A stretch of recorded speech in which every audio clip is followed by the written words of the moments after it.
Бүгдийн энэ өдрийн мэнд Каганаа хийсэн ажлаа дуусгая гэж бодлоо. Тэг ингээд та нартай Шарлотын сүүлийн хэсгийг чадан ядан ярьж өгье.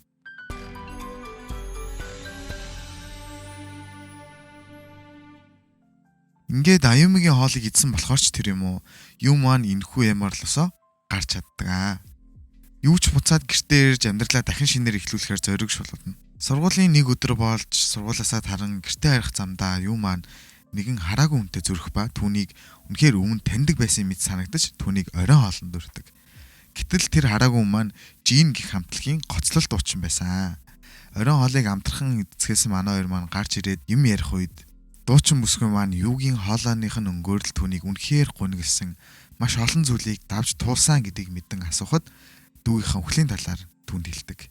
Түүний дүүгийн үхлийн талаар сонссондооч тэр аюумид хүндэтгэл үзүүлмээр байна гэд гэрт нь хөрөлцөж ирдээ. Нэр энэ дуучин бүсгүй маань Соола гэдэм байлаа шүү. Тэгээ юу маань Соолаг шүтэн бишрэгчтэй нь уулзуулахаар нууцхан төлөвлөгөө зохиож Казукитэй уулзуулахаар болно. Явах замдаа юу түүнээс та үнэхээр бүтэн хараагүй болсон юм уу? Ер нь яаж агаад хараагүй болсон юм бэ гэж асуухад Сооло хариудна. Тийм ээ, би гоцлол дуучин болохын төлөө хараагаа золиосон гэж хэлдэг. Эмнэлэг дээр ч ирлээ Казукиг харахгүй байгаа Соола түүн дээр төхөн очиж үзэсгэлэнтэй хоолоогоороо дуулахад Казуки тайвшин дүүгийнхаа нэрийг дуудаж эхэлдэг. Хэсэгч өөрчлөгдөн манай Соола маань бие хамгаалагчтай чирүүлээд яваад өгнө.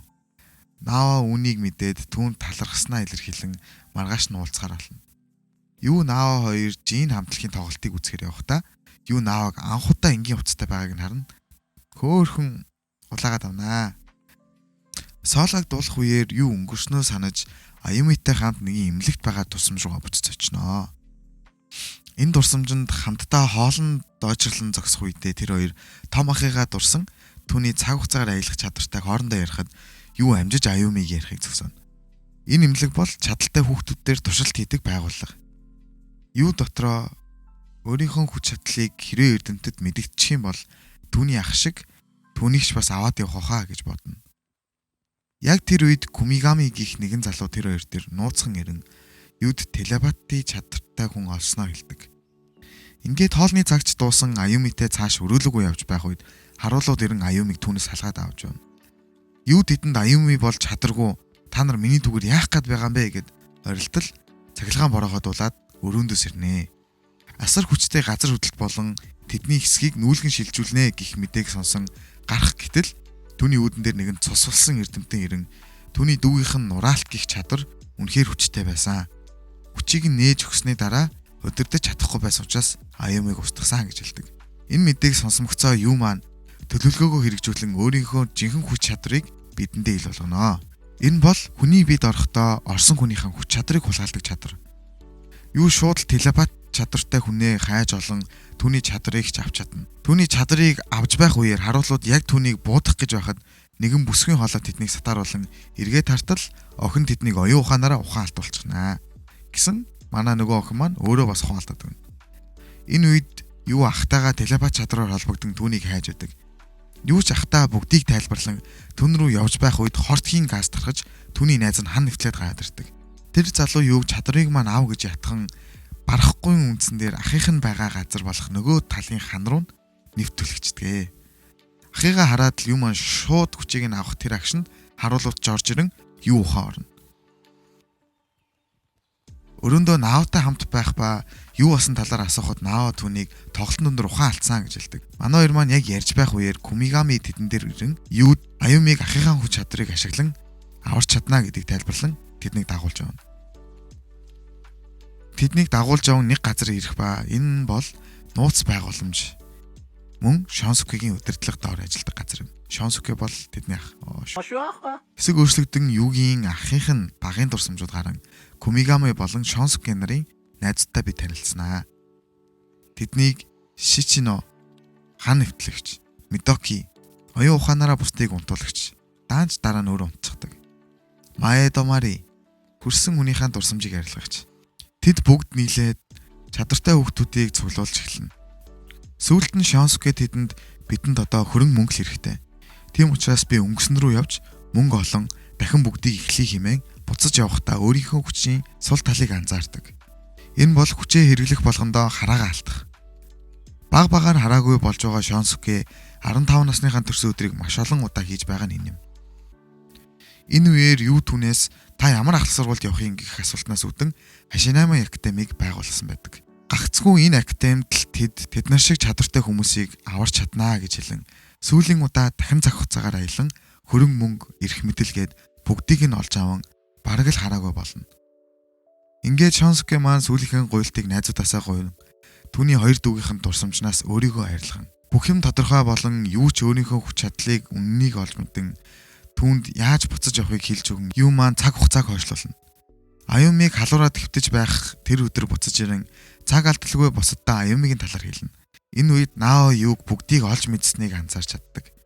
Юу ч дүүгийнхаа хүч чадлыг авцснаар дүүгээ аварч чаднаа. Гэтэ хараахан бас болоогүй. Дараагийн өдөр Аюумиг сургуульд нь оруулж өгөн болох үйл явдлаас сэргийлэх зорилгоор дунд сургуульд нууцаар нэвтэрч чаддаг. Яг өмнөх үйл явдалд автагдсан Аюуми аюултай тулгарх үед юу гарч ирэн Аюумиг аварнаа. Ингээд буцах замдаа юу болон Аюуми маань ахтайгаа танилцсан ах нь юугийн талаар эрдэмтэд мэдсэн учраас эсэгтээ эндээ нуугдаа гэж хэлэн нуувчанд нуух таралдаг. Шонсүке тэдэнд өөрсдийнхөө хийж буй ажлыг танилцуулан энэ бүх хүч чадалтай хүүхдүүд яаж үүссэн бэ гэх хариултанд 75 жил болгон дэлхийн хажуугаар Шарлот гих солир явж өнгөрдөг. Өнгөрөх тоолондоо жижиг хэсгүүд нь дэлхийгээр шидэгдэн түүгээр ойрхон явсан хүүхэд болон ямар нэгэн онцгой чадвартай болдгоо гэж хариулдаг. Гэхдээ тэдний гаргаж авсан вакцин бол чадвараа нээгээгүй хүмүүст л үйлчлэн тэдний чадрыг арилгадаг бол аль хэдийнэ чадвараа нээсэн хүмүүст ямар ч нөлөөгүй бид бас мэдэж авна. Ингээд тэд Шонсүкегийн найз нартайч танилцсан цаг хугацаа өнгөрөх хэрээр тэдс татанслаа. Гинтхэн Кумигами дахин нэг хүч чадалтай хүнийг мэдрэн явах үед юу ч бас явна гэсэн боловч түүнийг ятхан явуулдаггүй. Кумигами өөрөө явхаар болон Наотой хамт замдаа гарна. Гэвч тэднийг хууран орхитсон газар авчиж Кумигамиг тамалж эхэлнэ. Тэдний авахыг хүссэн мэдээлэл бол ямар хүч чадалтай хүмүүс байгаа талаар мэдээлэл авах байлаа. Кумигами тэдэнд энэ мэдээллийг өгөхөөс татгалзсан үхтлээ зодтолно. Шонсүке үүний талаар мэдэж чадах ба юуд хэлэхэд юу уурлан барилгыг нуран болгонгоо алддаг. Нуус төлөлгөө зохион юу тэдний байгаа газар руу очмогцоо тэдэнд ямар нэгэн буу хотго байгааг нэг нэгээр нь шалгана. Гэвч яг энэ үед өөр нэгэн хүч чадвартай хүн гарч ирээд юуг цаг хугацааг буцааж магадгүй гэд нэг нүдийг нь сохолцдог. Аргагүй болсон юу сандран дүүгийнхаа хүч чадлыг ашиглан бүгдийг нуран ахтайгаа телепат чадвараа ашиглан холбогдож дахин уулзалтна. Гэвч энэ бүх нуран болох үеэр Наог Кумигами ямаараа хамгаалсан байдаг. Энэ бүхнийг шокноос дөнгөж сэрсэн юу мэдэх тэр үедээ дахин нэг нуран болгонгоо алт. Түүний нүдэн имжлэгдэх үед л дахин хөдөлнө гэж хэлэн найзынхаа үхлийг хүлээн зөвшөөрсөн. Бид яаж чадахгүй гэж Шинсүке түнд хэлнэ. Буцаад өрөөндөө очин Наогоос яг яах ёстой вэ гэх асуултыг асуухад Нао хариудна. Хэрвээ чи үнэхээр л бүгдийг авармаар байгаа бол одоогийн байдлаар Шонсүкегийн нээлт хийсэн вакцинаар одоогийн бүх хүүхдүүд аюулгүй болсон. Харин дараагийн Шарлот ирэх үеэр чи явж бүх чадруудыг авч дараагийн гарах эрсдлийг байхгүй болох. Гэтэ энэ бүгдийн эцэс чамайг яаж хөрөхийг сайн мэдэхгүй байна гээл тоглоомч юм шиг хэлэхэд юу ямар ч эргэлзээгүйгээр хүлээн зөвшөөрөн Нао сэтгэлээ илчилждэг. Гэвч Нао түүнийг одоо бол хүлээн зөвшөөрч чадахгүй. Гэхдээ энэ аялалд явж ирэх хүртэл ч чамайг хүлээх болно гэж амлалт өгдөг. Юу маань ч шууд л Наогийн чадрыг аван ах дээрээ очиж өөрийнхөө төлөвлөгөөг хэлтэл байж болохгүй бүтэхгүй зүйл гэж хэлэхэд нь юу аль хэдийнэ шийдсэн одоо буцах замгүй гэж хэлэн хамгийн дотныхоо найс нөхдөөс эхлэн улс орноор аялах явцдаа бүхий л хүч чадалтай хүний байршлыг мэддэг болж баг багаар дурсамжаа алдаж байлаа. Өдөр ирэх тусам л дурсамжаа мартан өөрийгөө юу хийж яваагаач мартах шахан түүний талаар нэг нүдэд Грим Рипер гих цурхал хүртэл гардаг. Цөхөрсөн юу маань ухаан санаагаа алдсан явж байх үеэр нэгэн хөгшин түүний нуруунд сум зоож алхахыг завдах үед нэгэн охин гарч ирэн юуг хамгаалдаг. Яг энэ хугацаанд юу ухаанаа буцаан сэргээж охины чадрыг ч бас авч чадна. Охины чадрыг аваад цааш явхад л тэнхээ нь барагдан ухаан алдана. Ахын ч түүнийг яг энэ үе олж авч чадан Япон руугаа буцааж авч яван түүний шахыг идэхээр имлэг твтүүлнэ. Дараа өдөр нь ой санамжаа бүгдийг мартсан ч түүний хажууд өөрийгөө юугийн найз охин эргээд тавтай морилоо гэх Наогийн түр хүлээж байдаг. Юу маань дахин нэг удаа гэр бүл найз нөхдөөрөө хүрээлүүлэн шинээр амьдралыг инхүү эхлүүлснээр энэ анime маань дуустдаг. За ингээд хийснээ дуусгалаа. Шарлот гих анимыг үнэхээр сонирхож байгаа хүмүүст заавал үзээрэй гэж хэлмээрээ шүү. Дараагийн бичлэгээр уулзтлаа. Баяр та.